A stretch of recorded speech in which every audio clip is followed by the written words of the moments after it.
ఆడుకుంటాను వాటిని. వాడు ఎంత క్రూరంగా మాట్లాడుతున్నాడంటే ఆడుకుంటాను, వాటి ఈగలు తీరుతాను, అవి ఎగిరిపోకుండా ఉంటాయి. అంతే కదా, ఏం చేస్తారు? పెద్ద పెద్ద ఈగలు పీకేస్తే అవి ఎగిరిపోతాయి. వాడు ఈగలు పీకేస్తాను, వాటిని మంచిగా చూసుకుంటానని చెప్పడం లేదు. అట్లా ఈగలు పీకేస్తాను, ఆడుకుంటాను. అయ్యో అట్లా చేస్తే చచ్చిపోతే కదా, ఇట్లా పట్టుకుని అలా ఊపేస్తున్నావు అని అంటే, చచ్చిపోతే నాకు పిల్లులు ఉన్నాయి, ఆ పిల్లులకి వేస్తా, అవి తింటాయి అన్నాడు. అప్పుడు ఈయన పాస్టర్ గారు అన్నారు, సరే నీకు 10 రూపాయలు ఇస్తాను, లేకపోతే 100 రూపాయలు ఇస్తాను, అది నాకు ఇస్తావా అని అనగానే ఆ పిల్లోడు ఏం చేసుకుంటారు మీరు? ఆయన ఏదో చేసుకుందామని కాదు, కానీ వాటిని నాకు నా పిల్లడు అలాగా హింసిస్తుంటే చూడలేక వాటిని ఎలాగో విడిపించాలి అన్న ఆశతోటి నీకు 100 రూపాయలు ఇస్తాను అంటే ఆలోచించాడు ఆ పిల్లడు. ఇదేదో బాగున్నట్టుంది, ఈ పిచ్చోడ్లాగా ఉన్నాడు, ఇంటి కోసం నాకు 100 రూపాయలు ఇస్తున్నాడు, సరే సరే అనుకొని చాలా బాగుంది డీల్ అనుకొని చక్కగా 100 రూపాయలు తీసుకొని ఆ పంజరంతో సహా ఇచ్చేసాడు. ఆ పంజరాన్ని పట్టుకొని వెళ్ళారు పాస్టర్ గారు, చర్చికి వెళ్ళారు. అందరూ విశ్వాసాలు అలా వస్తున్నారంట, ఇదేంటి పాస్టర్ గారు పంజరం పట్టుకొచ్చారు? తీరా పంజరంలో ఏమీ లేవు, పక్షులు ఉన్నాయి, తీసుకొని వచ్చారు. ఆయన వాక్యం చెప్పారు, ఇట్లా ఒక పిల్లోడు ఇలా చేస్తుంటే నేను తీసుకొని వచ్చాను అని చెప్పి దాన్ని పట్టుకొని ఆయన ప్రారంభించారు. ఆయన ప్రసంగం చేస్తూ ఆయన చెప్పిన మాట ఏంటంటే, ఒకసారి ఇట్లాగే అపవాదికినో యేసు ప్రభు కూడా డిస్కషన్ వచ్చిందంట.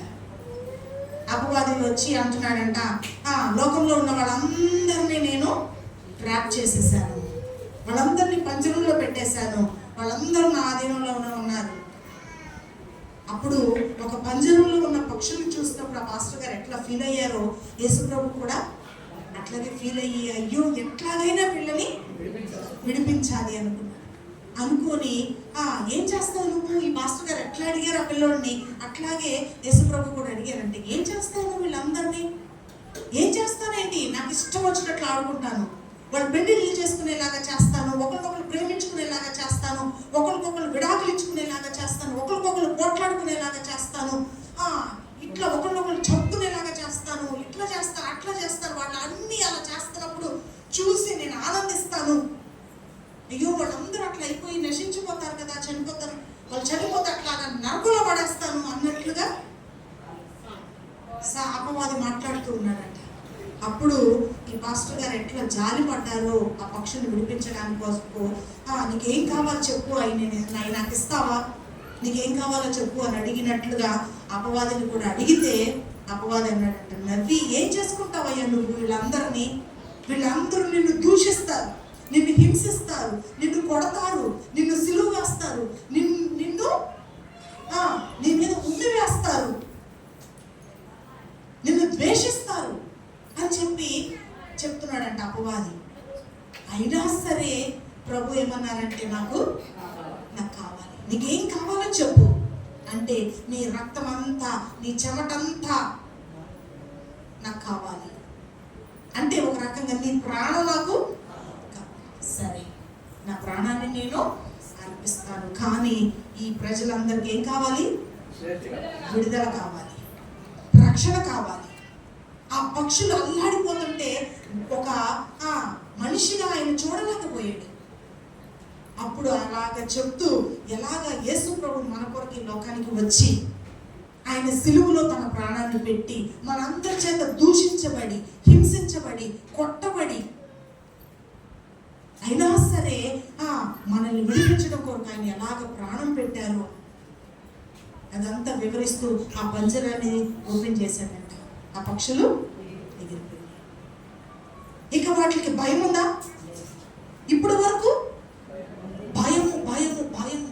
అలాగే మనము కూడా దిక్కు తోచని వారిగా, ఆదరణ లేని వారిగా, ఏం చెయ్యాలో తోచని స్థితిలో మన బ్రతుకుకి ఒక మీనింగ్ లేదన్నట్లుగా ఉన్న మన బ్రతుకులని ప్రభు ఏం చేశారు? ఎంతమంది నన్ను విడిపించారు ప్రభు అని చెప్తారు. నా కొరకు మరణించారు, నన్ను విడిపించారు, ఆయన రక్తమంతా ధారపోసి నన్ను విడిపించారు అని మనందరం చెప్తున్నాము, నమ్ముతున్నాము. చాలా సంతోషం. కానీ నిజంగా వచ్చిందా విడుదల?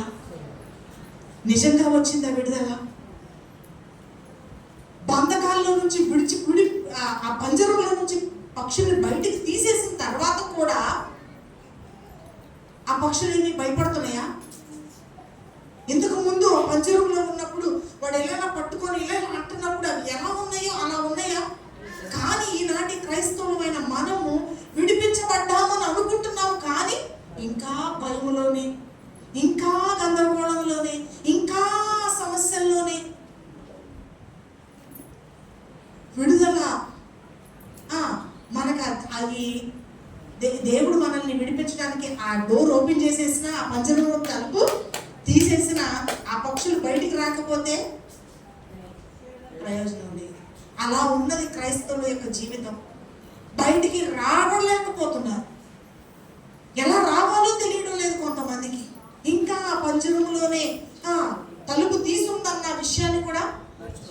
కానీ పక్షులైతే ఆ పంజరం ఎక్కడ తలుపు ఉందో తెలియదు. ఇలా ఇలా ఇలా ఇలా ఇలా రాత్రి పగళ్ళు ఆ ద్వారం కొరకు అది వెతుక్కుంటూనే ఉంటాయి.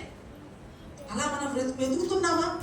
నేను బయటపడాలి, ఈ సమస్య నుంచి బయటపడాలి, ఈ